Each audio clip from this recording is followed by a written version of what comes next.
Hi, Dana Benson here to update you on what's going on up in Hartford. Thank you to those of you who have testified on affordable housing. We got a bill that was proposed to do a study of how to make the affordable housing law work better.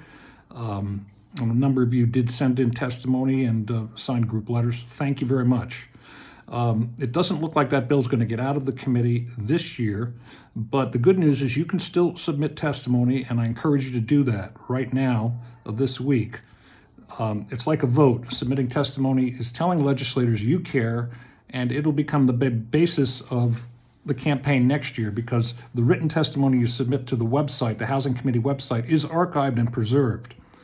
And I know I'm always asking you to do things, but the point is the state isn't leaving us alone. They're not fixing this law that doesn't work too well for rural communities, and we need your help.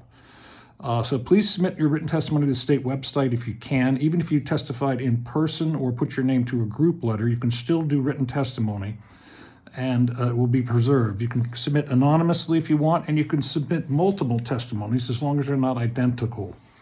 So we all want housing, affordable housing in our community, but the current law does not recognize the challenges as many rural communities have in meeting the state's goal that 10% of your stock be affordable.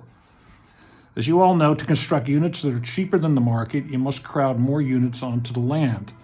Rural communities lack sewers, public transport, community centers, sidewalks, and the other infrastructure to support higher density development. So why not study the problem and figure out how to adjust the law to give rural towns realistic targets and perhaps state financing to create the infrastructure and the affordable housing, or to create affordable housing within the truth of what their land can bear. Thank you very much. Please submit down below this video our instructions and a form of a letter.